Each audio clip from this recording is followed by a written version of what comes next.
Namaskar, good morning, adab, and sat sri akal to everybody. I am Ashna Sharma, and today I'm hearing something about our independence, our country.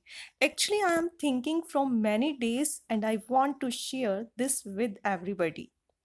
This Independence Day, when I was going to my college for flag hoisting, I was thinking, is this true independence?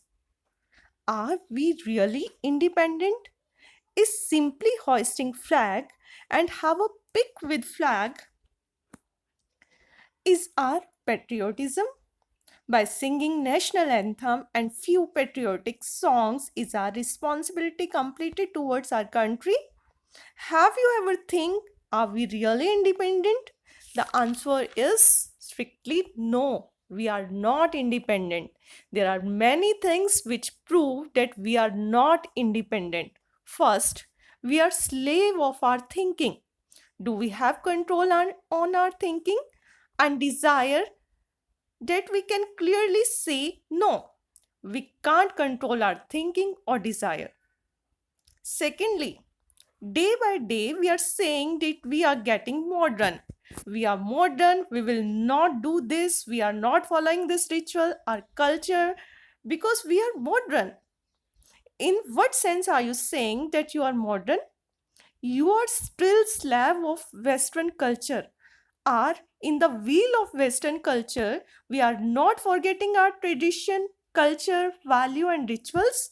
Yes, we are forgetting our true self, our true identity to get more and more modern.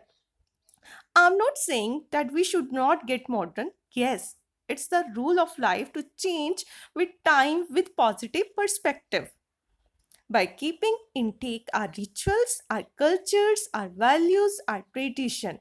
After all, it's our responsibility towards our country to protect our Sanskriti, our sanskars. I'm not blaming anybody, but seriously, this is not more than a horse race. देखा देखी में हम modernisation के नाम पर गलत track पे चलते जा रहे हैं. So now what we can do to fulfill our responsibility towards our country? As we can say that our culture is sticking in the wheel of modernization. So what we can do to protect our country? We can simply self-analysis.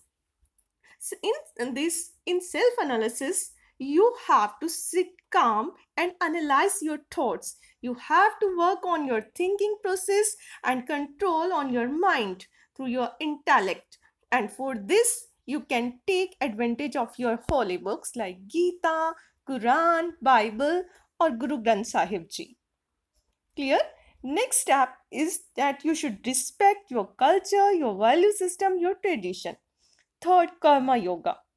All power is within you. We have to follow our duties without thinking whether we pass or fail with devotion. If we devotionally doing our duty, then it doesn't matter that we pass or fail in our target. Clearly, soon we are going to start a full series to know more about our values so it will become more clear to you how to cross any hurdle. It's our duty to protect our culture, tradition, value ourselves and our country. Please, please, please do needful. It's very much required and it's the need of the time. Thank you so much.